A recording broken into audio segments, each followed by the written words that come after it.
get up and have something real to eat." "What would you like?" Mother asked. "A pigeon pie," said Peter eagerly. "A large pigeon pie, a very large one." So Mother asked the cook to make a large pigeon pie.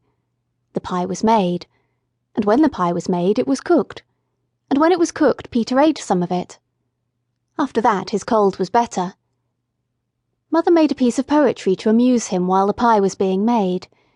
It began by saying what an unfortunate but worthy boy Peter was, then it went on: "He had an engine that he loved with all his heart and soul, and if he had a wish on earth it was to keep it whole.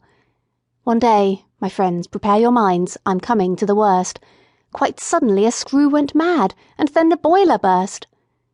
With gloomy face he picked it up and took it to his mother, though even he could not suppose that she could make another.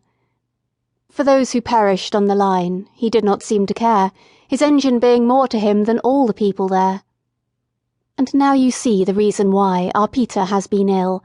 He soothes his soul with pigeon pie, his gnawing grief to kill.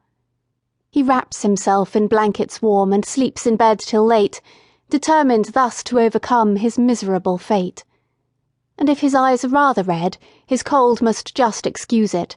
Offer him pie, you may be sure he never will refuse it. Father had been away in the country for 3 or 4 days. All Peter's hopes for the curing of his afflicted engine were now fixed on his father, for father was most wonderfully clever with his fingers. He could mend all sorts of things. He had often acted as veterinary surgeon to the wooden rocking horse. Once he had saved its life when all human aid was despaired of, and the poor creature was given up for lost, and even the carpenter said he didn't see his way to do anything. And it was father who mended the doll's cradle when no one else could, and with a little glue and some bits of wood and a penknife made all the Noah's Ark beasts as strong on their pins as ever they were, if not stronger. Peter, with heroic unselfishness, did not say anything about his engine till after father had had his dinner and his after-dinner cigar. The unselfishness was mother's idea, but it was Peter who carried it out, and needed a good deal of patience too. At last mother said to father, "Now, dear, if you're quite rested and quite comfy, we want to tell you about the great railway accident and ask your advice." "All right," said father, "fire away."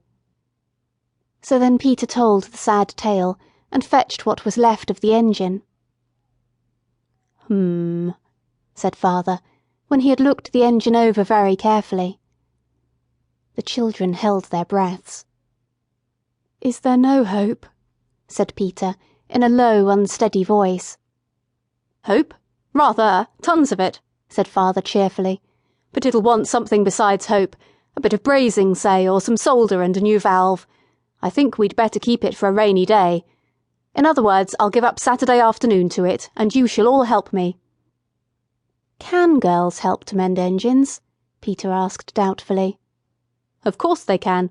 Girls are just as clever as boys, and don't you forget it. How would you like to be an engine driver, Phil?" "My face would be always dirty, wouldn't it?" said Phyllis in unenthusiastic tones. "And I expect I should break something." "I should just love it," said Roberta. "Do you think I could when I'm grown up, Daddy? Or even a stoker?"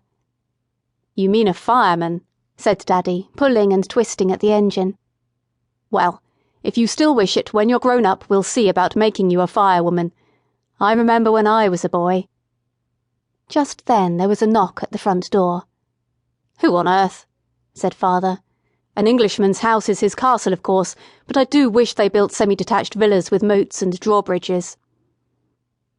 Ruth, she was the parlour-maid and had red hair, came in and said that 2 gentlemen wanted to see the master. "I've shown them into the library, sir," said she.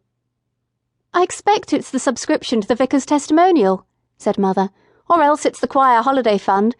Get rid of them quickly, dear. It does break up an evening so, and it's nearly the children's bedtime." But father did not seem to be able to get rid of the gentlemen at all quickly. "I wish we had got a moat and drawbridge," said Roberta. "Then, when we didn't want people, we could just pull up the drawbridge and no one else could get in. I expect father will have forgotten about when he was a boy if they stay much longer." Mother tried to make the time pass by telling them a new fairy story about